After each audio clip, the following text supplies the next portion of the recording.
Good morning, and thank you for tuning in to Wake Up with Edie Darling. I'm your host and ambassador of peace, Edie Darling, and I truly count it a joy and a blessing to speak life into your life. For the first time listeners out there, and for my valued and growing listening audience, I want to thank you for tuning in weekly.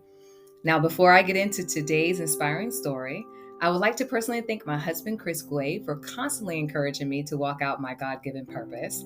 I would also like to thank the sponsors of this show, WUJM 99 Jamsburg, Groove Hub Nation, and Craig Daniels for their support.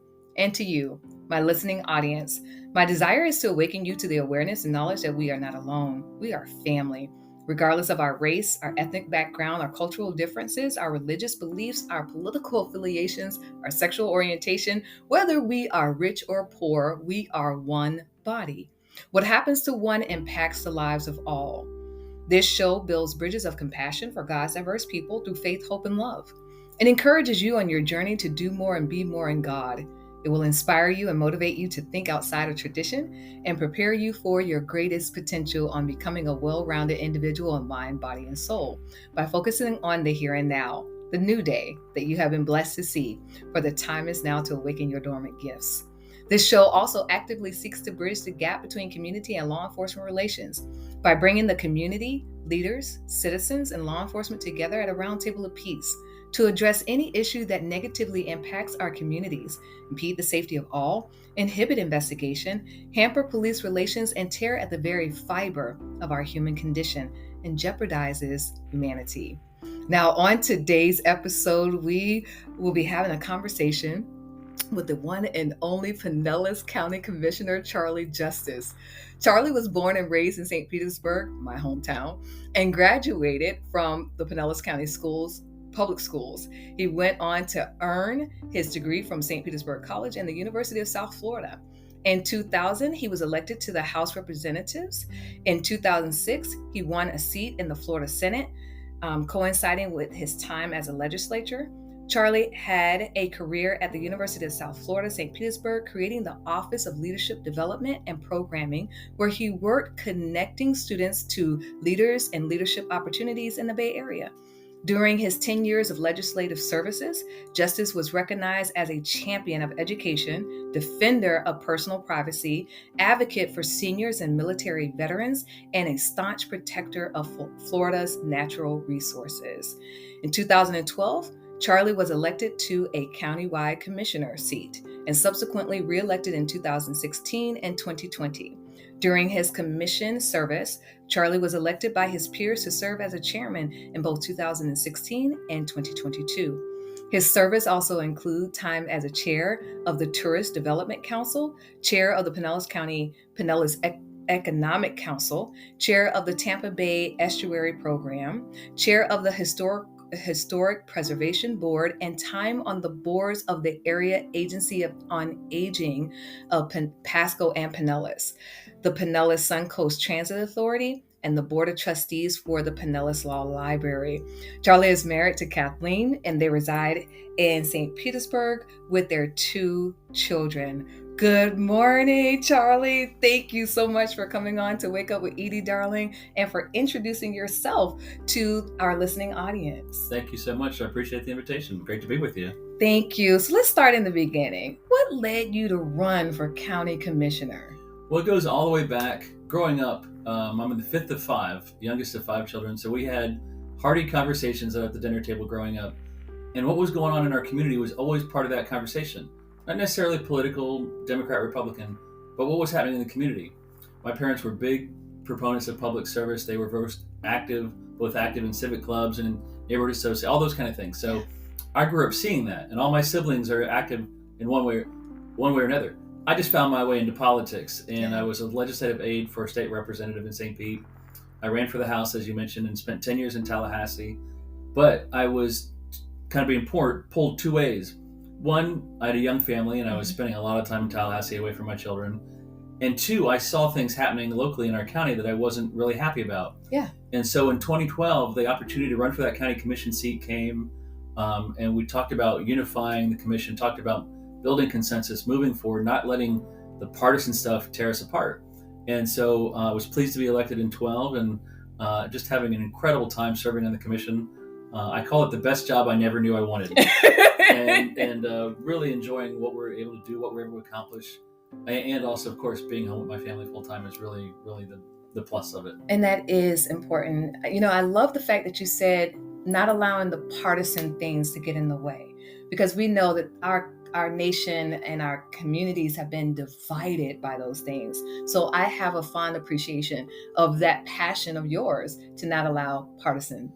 Absolutely, and that's one of the things I'm most proud of, along with all the other things that we've gotten done that you can see physically. Yeah. Is that I believe that when I was elected in 12, we kind of ushered in an era of consensus building and getting along with people and respecting. It doesn't matter, especially more in local government.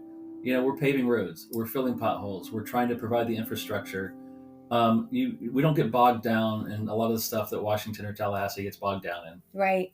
So that kind of leads me into my next question. What are some of the things that you have personally done as a county commissioner that you are most proud of? Yeah, I think structurally, I'm proud of what we just talked about as far as, the commission meetings used to be a little cantankerous, and now we have a very, we don't all vote the same way, right. But we walk off the dais and we live to work another day kind of thing.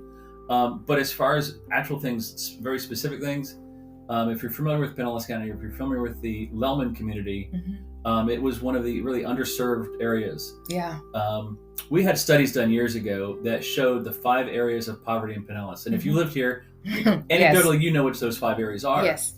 4 of the 5 were tied to a city in one way or another, in St. Pete or Clearwater or Tarpon or whatever.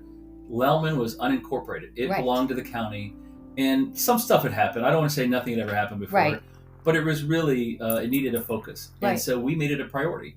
We now have staffing there. We purchased an abandoned charter school and turned it into the very first community center ever in Lellman. Wow. I mean, I live in West St. Pete. I passed 3 community centers on my way to work. Lellman never had one. And that's just a place for now. It's an incredible hub of activity.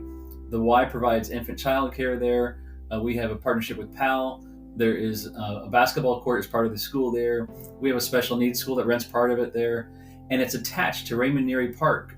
So from 54th Avenue to 46th Avenue, that main presence, it's going to be, we call it Lellman Central Park sometimes, because it's going to be the center of focus for so many things happening there. And it's a place for people to have birthday parties, or a place to have community association meetings, things like that were really kind of hard before. And you know what I think, because I used to actually be I'll say, I can't remember what my role was. I did so many roles, but Ray Neary was the unofficial, as you know, I'll say mayor of Lellman. And I know that this would have made him so proud, because during that time, he was fighting for the unincorporated area of Lellman. Right. He was the one who saw this kind of boarded up retention pond and said, hey, this is a pretty nice space, and became Joe's Creek Park. Right. And then after he passed, I had the honor of leading the effort to rename it after him. I thought it was appropriate. Absolutely. Nobody else deserved that more than Ray did. Right. And so when we cut the ribbon on the new signs and everything, his family was there. It was really a special day. I think when you look back at the history of Lellman, there's Ezra Lellman. Yeah. And then there's the Joe from Joe's Creek. Right. And I think Ray Neary fits right into that kind of the Mount Rushmore of Lellman as far as the people who've been involved over the years. Right. And for you to, as you mentioned, name this one facility after him speaks volume for the community who saw him as the unofficial leader. Absolutely. And it's, I think, and I notice this the older I get, but we tell those stories, and those stories are part of who we are in our history. And I think there's an appreciation there. So I think for us to have that respect for Ray's contribution, completely appropriate to name something like that for him. Right. Whether we are elected officials or whether we are the unofficial leaders of the community, we all play a special part. Absolutely. So October the 1st begins the new fiscal year for Pinellas County. What are some highlights of this year's budget? Sure. It's a big budget. $3.8 billion is a lot of money. It's a county of 1 million people now, so it's a big budget. So we have hit the million mark. Oh yes. Well, we're at 970,000. You might as well say 1 million. Yeah. And now, so a lot of that came from ARPA money and other money that's not part of the fund, but $3.8 billion, $1 billion of that is capital money. Mm-hmm. And that's for roads and parks and courts and jails and community centers and all those things we just talked about. Mm-hmm. And most of that is funded with our penny for Pinellas. Mm-hmm. And so a few years ago when it was back on the ballot, 83% of the voters approved it, which is pretty remarkable. It is, because I remember when that first came out and everybody was just like, nix that, and we were fighting against it, but 83%, getting 83% to agree on anything is pretty amazing. Yes. But it's so important because we're able to pay for capital projects as we go. Yes. So many counties that don't have this tax, they have to bond for major projects, and they have to go into debt. And so a portion of their budget is paying off that debt every year. Pinellas County has the lowest debt ratio of any urban county in Florida. It's something I'm incredibly proud of. It's very conservative fiscal budgeting. But overall in that budget, we're investing in infrastructure, we're investing in affordable housing and attainable housing, we're investing in public safety, we're investing in access to mental health services. So we're making all those key investments that local government does, the infrastructure being the bedrock of what local government does. Right. And we're doing that at the same time that 2 out of the 3 last year budgets, we've been able to reduce the millage rate. Right. Because the growth of our values are so high. Right. Pinellas has returned that back by saying we're not going to, completely take full advantage of raise the millage rate like some areas have to do. Right. We're able to lower the millage rate 2 of the last 3 years, maintain steady this year, and go from just a couple years ago, it was like 5.2, and now we're at 4.7. Right. If you get into any budget nerds that really want to follow that, but it's showing that we recognize that costs are going up, but we're trying to make the most prudent investments we can with the public dollars. I want to talk about 2 areas really quick, because you mentioned, mental health, and you also mentioned affordable housing. We know right here in Pinellas County, we unfortunately anywhere you go, homelessness is huge. But you hear a lot of people indicate that they can't find, especially now, they can't seem to find affordable housing, and how the mental health issue is on the rise, and how, sadly in some areas they criminalize mental health issues versus actually addressing those mental health issues. How would you respond to something like that? Well, it's a lot of stuff you just... it's a mouthful in the conversation of itself. So let me just take a few angles there. Mental health, access to mental health services. We're instituting something called the CAM, okay, and that's Coordinated Access Model. It's pretty unprecedented for a county local government to do that, but it's a triage. Mm-hmm. But it's not just you call and you say and you talk to someone, I have a mental health issue. It's not that simple, and they give you a phone number. It's a little bit of case management, and it's a warm handoff to the appropriate. Because you could get a list of providers of services. Absolutely. We want to make sure you're in the right spot. We want to schedule you an appointment. So providing that network of service providers and coordinating it with all the other service providers in the county, right, to make sure that you get to the right. So hopefully that's one thing, is that access is so important, knowing where to go. Right. So that's part of it. Affordable housing, again, that's multifaceted. Yes. Part of that penny for Pinellas is millions of dollars to go into our land assembly fund. And so we purchase land and we work with developers to bring down their costs when they're developing an apartment complex. Okay. And part of that is, all right, we'll lower your costs, but you're going to guarantee so many units.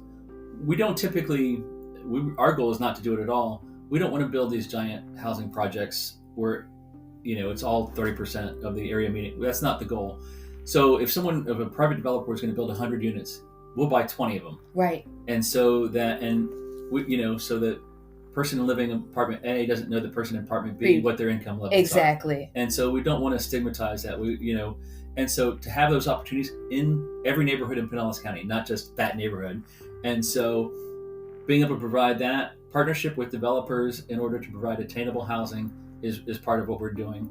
The other part is we want to continue to cultivate our local employers here and the people with the great ideas to create the jobs that can pay the wages that pay for the rising costs. Right. And so we're working with an innovation district in St. Petersburg. We've got a business incubator that Pinellas and St. Pete, state money, federal money, is all partnering together so that we're going to cultivate that next young entrepreneur. And hopefully they're going to create jobs that are going to pay those kind of wages that we're talking about. That is, I know for me, of course I have my home, but I also have young adult children who are trying to, Absolutely. sustain life. And I want the same thing that I was able to do, I want for the next generation. So it is so good to hear that this is just as important as a parent as it is for our leaders. Absolutely. And it would be easy if it was just one simple solution for everybody. Right. But it is a puzzle that we have to try and put together for the myriad of needs in Pinellas. I want to go on to some other questions for you, Charlie. For the citizens of Pinellas County, public safety is so important to our neighbors. What is Pinellas County doing to make it a priority? Well, it's as most things, it comes down to money. And if you look at our budget, we have made a priority of public safety. We fund the sheriff and his department, the courts and jails, all those things. Again, the penny for Pinellas is a big part of the capital costs that go into running the court and the jail and making sure that that's a facility that we can be proud of, that does the job. But we have partnered with the sheriff as far as funding, because right now, the sheriff and every law enforcement agency in the state and the country probably is facing staffing shortages and a challenge. So the sheriff has come to and said, we need to raise the pay in order to be competitive. We've done that. We have given him pretty much every dollar he's asked for as far as raising the salaries of the starting, but then also to back in that to where, you don't have the compression issues of salaries for someone who's been working there for 20 years and then you hire a new guy at the same salary. We want to avoid that.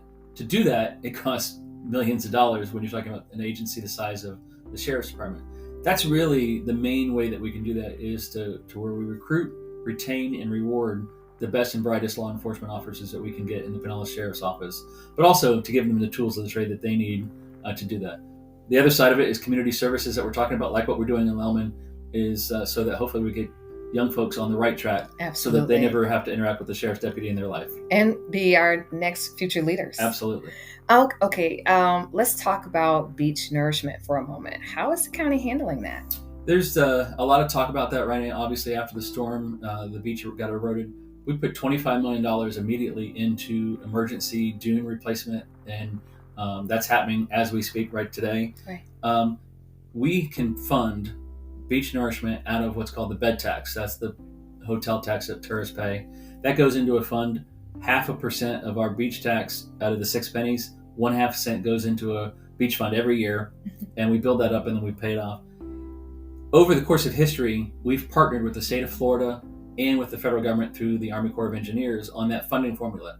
And the Army Corps used to pay 60, 70%, and then the state would pay part and we would pay part. And for us, it was a great partnership. Right.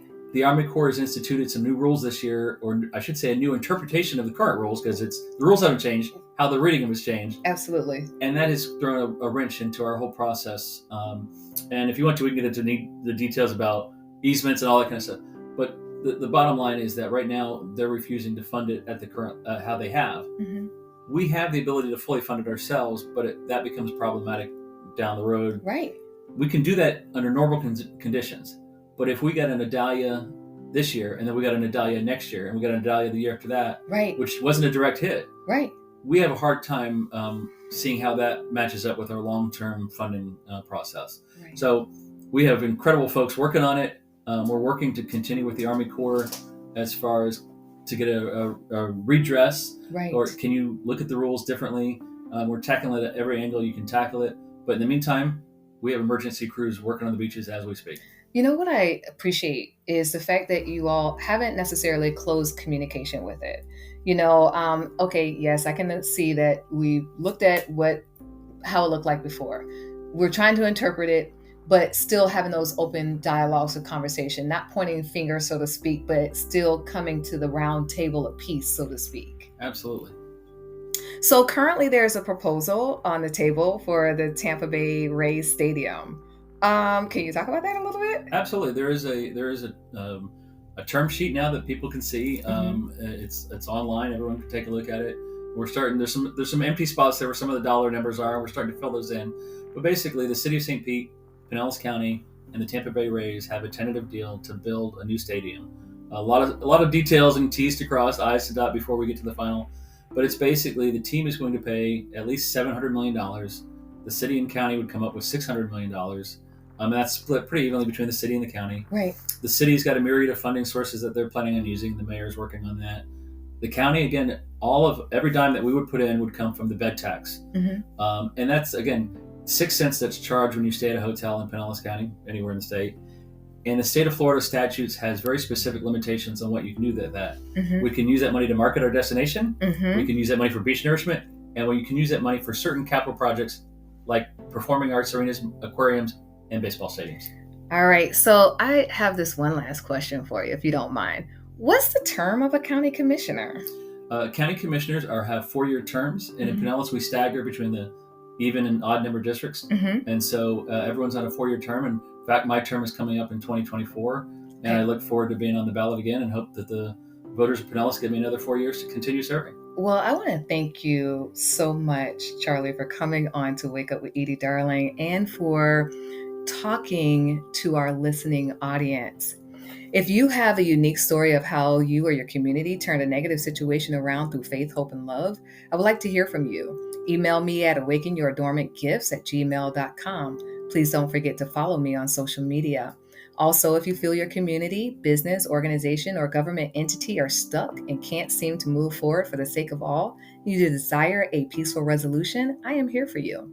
But before we close out this episode, I would like to leave you with this parting prayer. Father God, we come before you as humbly as we can, seeking you right now on behalf of our leaders, those whom you have given authority over. May they never take their role for granted. Reintroduce yourself to them, Lord. Teach them your ways. Reveal yourself to them like only you can. Open their eyes to receive truth that sets captives free. For whom the Son sets free is free indeed. Give them wisdom, insight, and guidance that can only come from you. Your word says in Proverbs 2, verse 1 through 8, "My son, if you accept my words and store up my commands within you, turning your ear to wisdom and applying your heart to understanding, indeed, if you call out for insight and cry aloud for understanding, and if you look for it as for silver and search for it as for hidden treasure, then you will understand the fear of the Lord and find the knowledge of God. For the Lord gives wisdom. From his mouth comes knowledge and understanding. He holds success in store for the upright. He is a shield to those who walk in blameless. For he guards the course of the just and protects the ways of his faithful ones. Build them up daily. Protect them. Humble them and reassure them that you are there every step of the way to guide them along the way. Father, we pray. Amen.